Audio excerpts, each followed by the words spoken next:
Have you ever been discussing tabletop game design and the person you're talking with just doesn't seem to get it? Like, no matter what you say or how you describe, they just don't seem to see the fun in what you're talking about. They just can't seem to get on board with your perspective.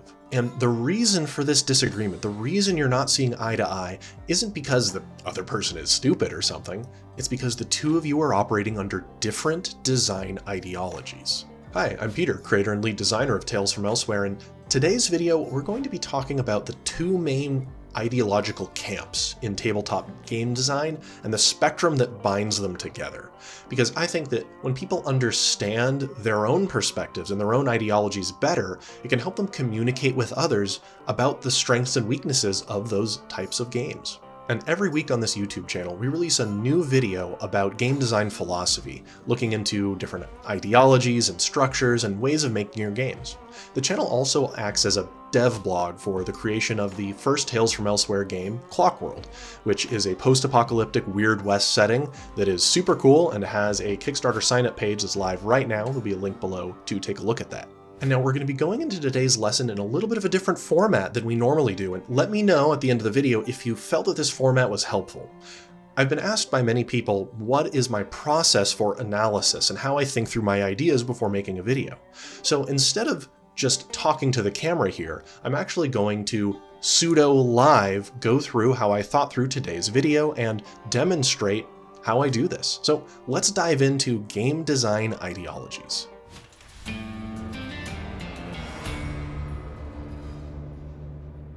When I'm going to work on game design or start mocking things up or planning out a video, I actually go into Excalidraw, which is a free website where you can mock up images and do little diagrams, and I find it very helpful for organizing my thoughts, and that's where we're going to work today. Now, what I'm going to be presenting are some game design ideological words. And now understand that these words are going to be a little imprecise, and they may not super accurately reflect your experience at the table.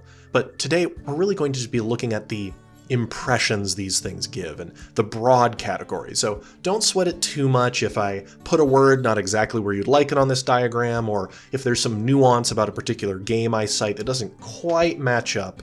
Today, broad strokes and understanding the relationships between these ideas without so much worrying about the nitty-gritty details of them. As I always say on this channel, there are many types of designs that usually fall into a spectrum.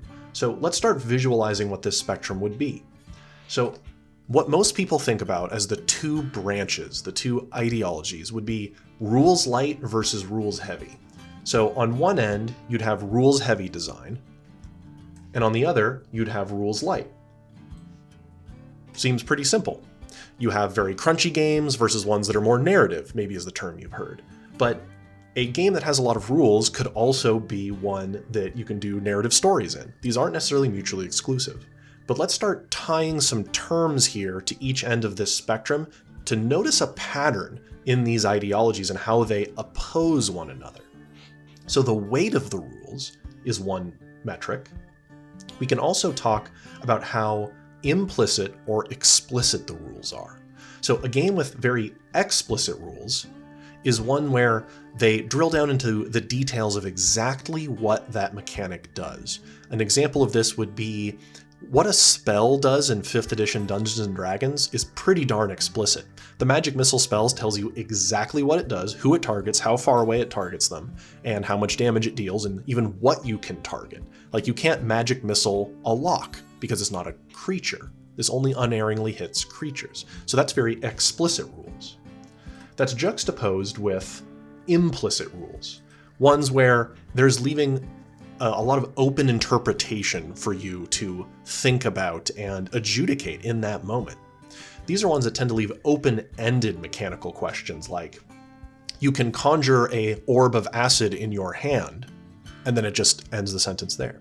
What you do with that acid would be open to interpretation, and that's more of an implicit rule structure.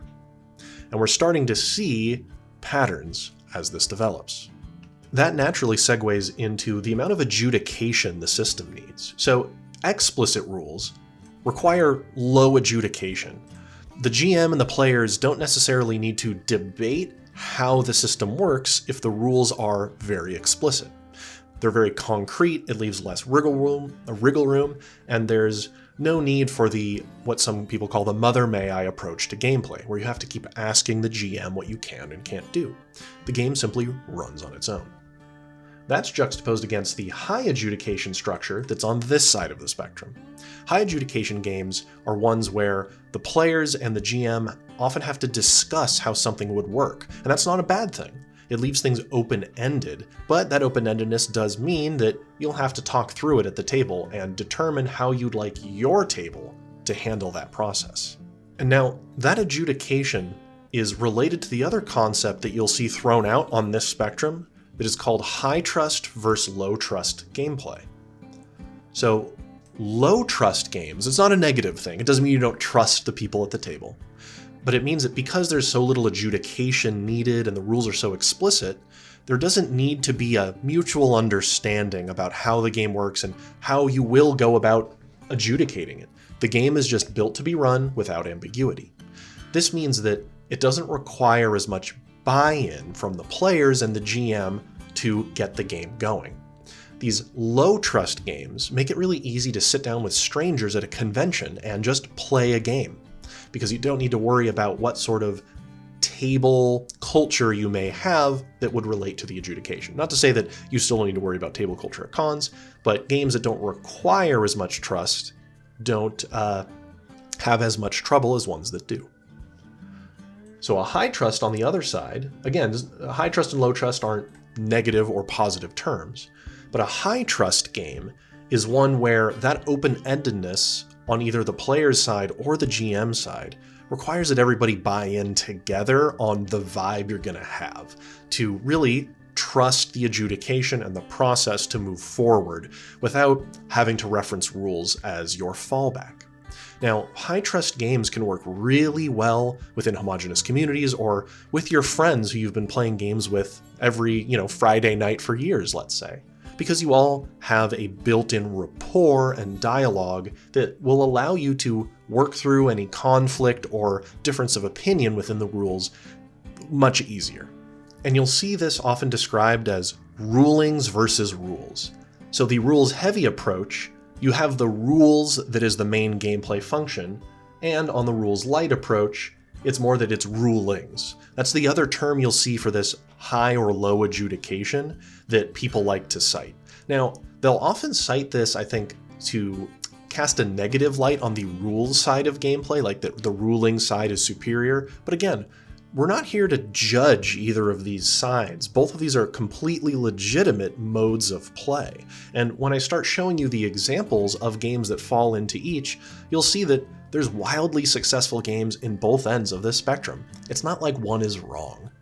You'll also see this conversation go into the idea of negative space, which is a subject that deserves its own video because it's such an interesting and robust one.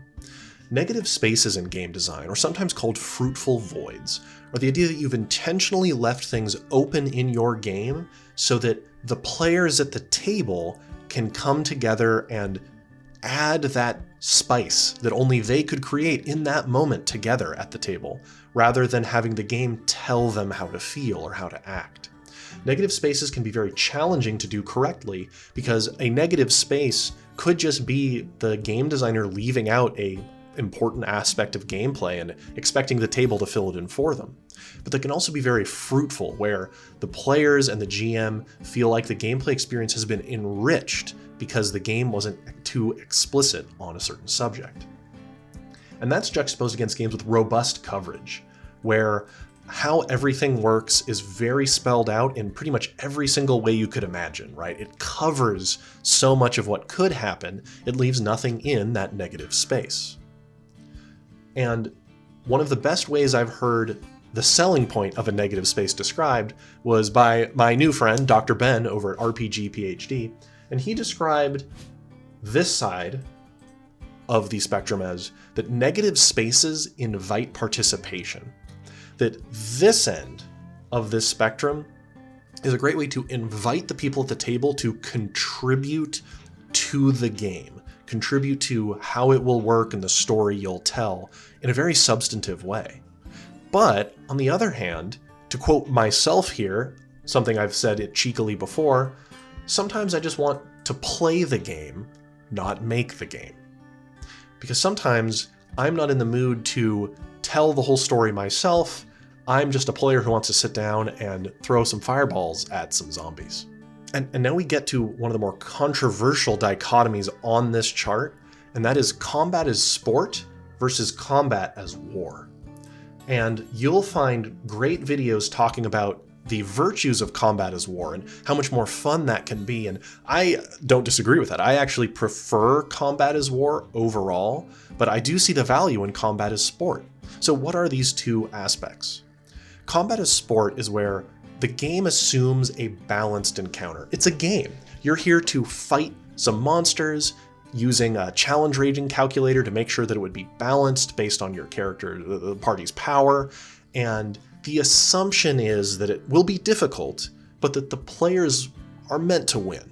That it's a fight, it's a brawl, it's a sporting match. And that can be very fun in its own right. The players are encouraged to use their build to its maximum and coordinate with each other to take down this monster or group of monsters. Well, combat as war is the idea that there are obstacles in your way to something that you need, and you should do everything in your power to thwart that obstacle, which doesn't necessarily mean defeating it in a head-on fight. If there are zombies guarding the doorway you need to get through in the dungeon, it's not necessary to run up and fight them. You could find a fresh corpse from a bandit you killed at the entrance and use it to lure them away, throwing it down a dark hallway so that the zombies move. That's more approaching combat as war, where there is an objective apart from necessarily just defeating the enemies. The enemies are an impediment to a goal, and combat as war emphasizes that. But combat as war also assumes that not every fight is fair, and that can really cause some disruption when the two ideologies clash. When somebody who's used to combat as sport tries to play in games that do combat as war, bridging this ideological gap, you'll often find that they may think that the fight wasn't fair, that what was constructed and presented before them was something that they didn't think was possible to beat in the way that they've been trained, in the way that their design ideology informs them. Similarly, if somebody who's used to combat as war comes over to the combat as sport side, it can be seen as exploiting or trying to cheat even, that you're not trying to play the game that everybody else sat down to play, but you're trying to outsmart the GM and wriggle your way around a fight rather than engaging with it. And to the other players who may be expecting a fun brawl, it's going to seem like you don't want to engage in the game that they sat down to play. And now, as I'm thinking through things like this, I'll also pull in example games and try to place them within my chart to better articulate or imagine what games fall into it. So let's take a look at some examples. So a game like 4th edition Dungeons & Dragons is a pretty easy answer. This one's going to be on this left side of the spectrum. It's fairly rules heavy, the rules are very explicit, it doesn't require much adjudication at all, and the combat as sport is very obvious here. You're meant to use your powers effectively to win balanced encounters. On the other hand, a game like Mothership is pretty obviously on the other side. It's a rules light game. It uses D percentile, it's very simple. There are a lot of negative spaces in it, most notably the idea that stealth is not something you ever roll. You never roll to hide. Hiding is a conversation between the players and the GM to see if they've hidden well enough. And it's also brutal. You're not meant to face your opponents head on in Mothership. You're meant to outthink them. After the D&D 4th edition came out, Pathfinder 2nd edition was released, or Pathfinder 1st edition was released, and then Pathfinder 2nd edition came out. And even though Pathfinder was very much a response to the ideology in 4th edition, we could say, I would still put Pathfinder in the same section and the same ideology as D&D 4th edition. That's because it's still a very rules-heavy, explicit rule-based, low adjudication, and combat as sport way of playing a game. It's still a game in which you're making a build, and the assumption is you use that build to win. Now, it's not as rigid as 4th edition D&D was in many ways, because 4th edition used its power cards, which definitely restricted what you can do, but I think it fits very squarely still in this side of the ideological line. And one of the inheritors of 4th edition would also go on this side, Lancer. You can't find a game that's maybe more combat as sport as Lancer is. The whole thing is you're meant to get in these mech suits and go on missions to go blow up other robots and mechs. It's very much get out the tactical grid, use your abilities, and blow up some monsters. While something like Shadowdark is so squarely in rules light, but it's not quite as rules light as something maybe like Dungeon Crawl Classics. Shadowdark, if we wanted to be a little bit more explicit, is a little bit not quite on the extreme as maybe some other OSR related games. It's still very much OSR and rules light, high adjudication, high trust, but we could start to see where there's maybe some nuance there, like maybe Pathfinder's a little closer to the center than 4th edition D&D is or Lancer is. And, maybe DCC is very much on the other end, and then Mothership's a little closer in, and then Shadowdark's even further closer in. That sort of nuance isn't really the point of this video, though, so we won't dig into that too much. And now, as you can see, games on both ends of this spectrum are incredibly successful. Pathfinder is still the biggest name in tabletop role-playing games, probably apart from D&D. We're seeing a rise in things like Daggerheart, which occupies a strange place maybe on this spectrum because some aspects of it are quite explicit and some of them are not. But really, we have wildly successful games in both camps. So it's not like everybody who plays Lancer is wrong about a game and what makes it fun, nor are people that play DCC or Shadowdark wrong either. These are different ideologies. But if you're trying to discuss design with somebody who is in this camp over here and enjoys these types of game structures, you're not going to have as much common ground when talking game design if you're talking with somebody over on this side. And that leads us into one of the biggest debate topics there is on this subject. What is a tactical role-playing game?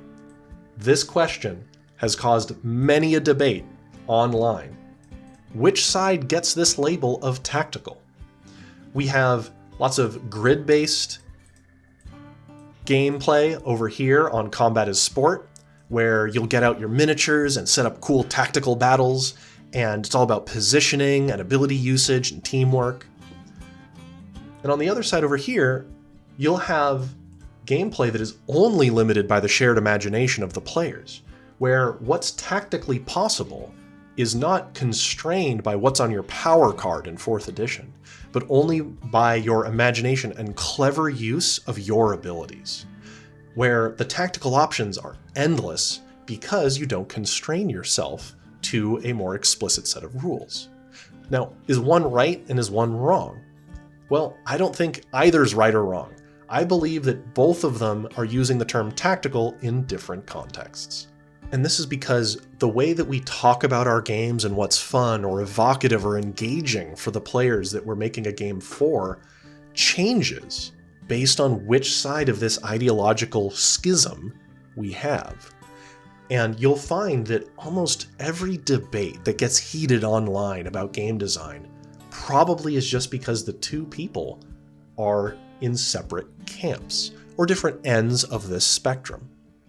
And there's no convincing somebody who enjoys combat as sport that combat as war is the proper way to play or is better. Because combat as war isn't fulfilling the details and gameplay experiences that they want out of the game. They want to have the grid and they like a balanced fight. That's the point of what they enjoy about combat.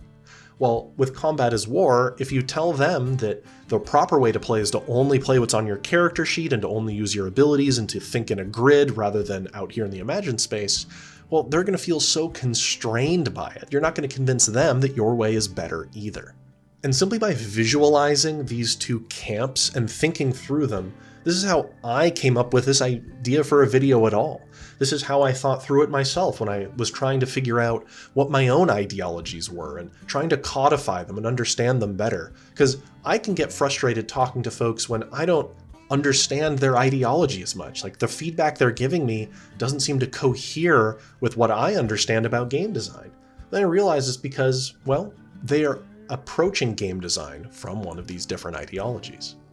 Well, I hope you found that interesting, and I hope you were able to place yourself within this spectrum and understand what your design ideologies are rooted in. Because it's not about right or wrong, it's about finding your own voice and your own way of making games. And let me know what you thought of the format of this video. It's definitely a divergence from the normal of this channel.